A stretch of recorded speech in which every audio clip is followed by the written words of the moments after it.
2012 کے انتخابات کے وقت جب ٹکٹس کے فیصلے ہو رہے تھے تو اس وقت پارٹی کے کرتا دھرتاؤں نے میرے ٹکٹ کی بھرپور مخالفت کی۔ نوجوان ہے، سیاسی بیک گراؤنڈ نہیں ہے، نہ اپنا کوئی ووٹ ہے نہ خاندان کا۔ صرف ایک شخص تھا جس کو یقین تھا کہ پاکستان بدل چکا ہے، اور اس تبدیلی کا پوسٹر بوائے بننا میرے حصے میں لکھا گیا۔ کافی بڑے گھروں میں خطرے کی گھنٹیاں بجیں۔ ان کی نسلوں کے مستقبل کا سوال تھا۔ الزامات کی بوچھاڑ، جعلی ڈگری سے لے کر غلیظ ذاتی حملے ہوئے۔ اگلی حکومت میں عمران خان نے پھر اس ذی شعور اعلیٰ قیادت کے مخالف جا کر سب سے بڑے بجٹ والی وزارت سونپ دی۔ بڑی بڑی کرسیوں پر لوگ تل ملائے۔ اللہ کا کرم تھا، اس نے مجھے عمران خان کا اعتماد قائم رکھنے کی توفیق دی۔ دہشت گردی کی واپسی پر میرا سٹینڈ اور 9 مئی کے بہانے تو بعد میں ہاتھ آئے کہ جن کے ذریعے مجھے انتخابات سے مائنس کرنے کا جواز ڈھونڈا۔ ڈی چوک پر پھانسی کی دھمکی تو باجوہ صاحب نے مجھے مارچ 2022 میں ہی پہنچا دی تھی، اور یہ ضروری بھی تھا، میرا نشان عبرت بننا ضروری تھا، مگر مس کیلکولیشن ہو گئی۔ ہم سمجھاتے رہ گئے مگر اپنے گھمنڈ میں سمجھ نہیں پائے وہ بات جو عمران خان جانتا تھا، جو یہ سمجھ نہیں پائے کہ میں تبدیلی کا پوسٹر بوائے ضرور تھا، فقط میں ہی تبدیلی نہیں تھا۔ عمران خان نے ہزاروں کی پود اپنے ہاتھوں سے لگائی تھی، اور ان ہزاروں کے بعد لاکھوں تیار ہیں۔ میں نہیں لڑا، میرے ایک یونین کونسل کا ورکر ان خدائی کے دعوے داروں کے حمایت یافتہ امیدوار سے تاریخی لیڈ لے گیا۔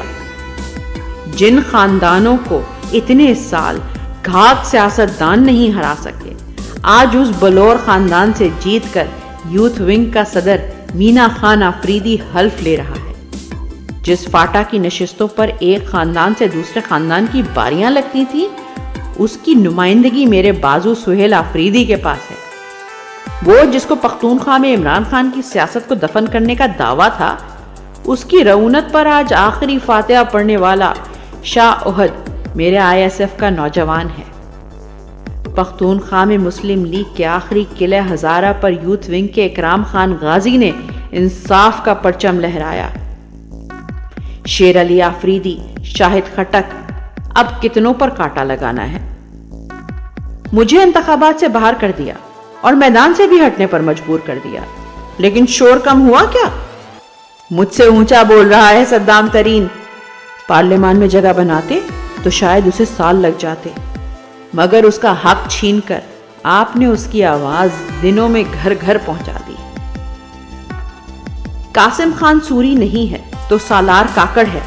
آپ نے اس کا مینڈیٹ جس کو بھی دیا، عوام کے لیے تو وہی نمائندہ ہے جس کو انہوں نے ووٹ دیا۔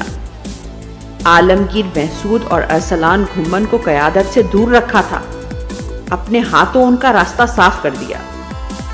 آج ان کی سیٹیں لے کر اوروں کی جھولی میں ڈال بھی دیں تو کون سی کسی نے عزت سمیٹ لی اور کون سی ہار انہوں نے تسلیم کر لی۔ اور یہ تو وہ نام ہے جو ہم سن رہے ہیں۔ 2 سال سے پارٹی کو کون زندہ رکھے ہے؟ عمران خان تو پچھلے 6 مہینے سے جیل میں ہے، مجھ سے فسادی بھی منظر سے غائب ہو گئے۔ جن پر تکیہ تھا وہ بڑے بڑے نام توڑ دیے۔ لیڈر نہیں رہے۔ کوئی حرص و ہوس میں لڑک گیا، کوئی جبر کے سامنے ہار گیا، کسی نے گھر بار کی عزت بچا لی تو کوئی آل اولاد کے نام پر ٹوٹ گیا۔ ایک سہارا تھا، انتخابی نشان کہ کھمبے کو بھی ملا تو لوگ سر آنکھوں پر بٹھائیں گے، وہ بھی لے لیا۔ پھر کون تھا جس نے گاجر، مولی، گائے، بھینس، چمٹے، پیالے گھر گھر پہنچائے؟ پاکستان کی عوام بچے بچے کو ازبر تھا کہ عمران خان کا نشان کون سا ہے۔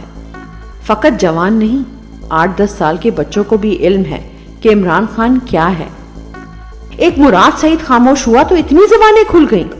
اتنی زبانیں کھینچو گے تو کتنے سر گویا ہوں گے، کوئی اندازہ ہے؟ آج سے 10 سال پہلے ایک بڑے صحافی کا فون آیا تھا، دکھی تھا۔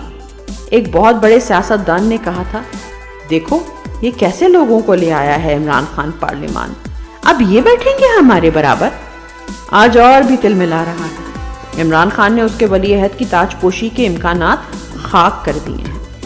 بہت سو کے قدموں تلے زمین سرکی ہے ابھی۔ جب یہ ہاتھ تھکیں گے، جو کہ تھکیں گے کیونکہ انہیں بڑا بھی خدائی کا دعویٰ ہو، ہیں تو یہ بھی انسان، جب یہ ہاتھ تھک جائیں گے تو گمنامی کے اندھیروں میں گم ہونے کی خواہشوں کو زبان ملے گی۔